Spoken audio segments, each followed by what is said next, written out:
আজকে যেহেতু প্রথম দিন, আজকে আমি তোমাকে শুধুমাত্র রাজমিস্ত্রি সম্পর্কে বলবো। আচ্ছা। এই যে আমরা যারা দালান কোঠার কাজ করি, এদেরকে রাজমিস্ত্রি কেন বলা হয় তুমি কি জানো? না। জানবে কিভাবে? কারণ তুমি আইছো আজকে ফার্স্ট।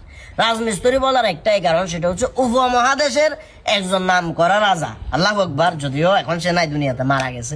তো ওই রাজা কোন এক সময় দালান কোঠার কাজগুলা করছে, এ বুঝি বুঝছে না, যার কারণে মূলত এটারে কি বলা হয়, রাজমিস্ত্রির পেশা বা রাজমিস্ত্রির কাজ বলা হয়। লাদ মেতলির পেতা আর লাদ মুকলি আমি আমি আমি বইয়ের ভাষায় বলি, আর ভাষায় তুই বুঝর না।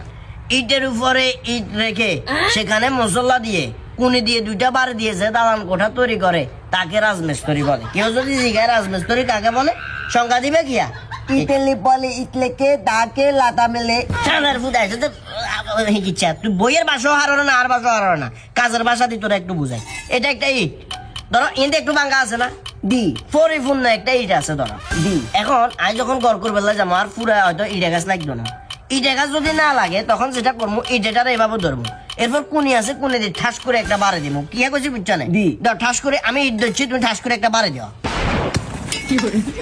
তোরে চালার ফুট আছে, তাহলে বাইয়ে বেলা কইছি, আইকে আরে বাইয়ে বেলা কইছি, কালে টাং করে উঠছে, ইট বিয়া বাইয়ে বেলা কইছি, সাই জিনিসটা দিয়ে দিয়ে ইটেটারে কিভাবে ধরছি, এভাবে ধরছি না, এদিক টাকা মাপ লইতে হইব, এই সাইডে যাতে আঘাত না আইও জন্য ধরতে হবে। কোন জায়গায়? এই জায়গা এই জায়গায় ধরি,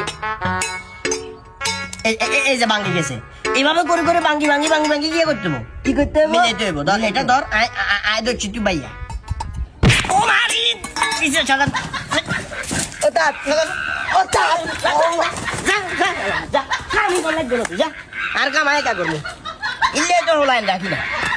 উফ।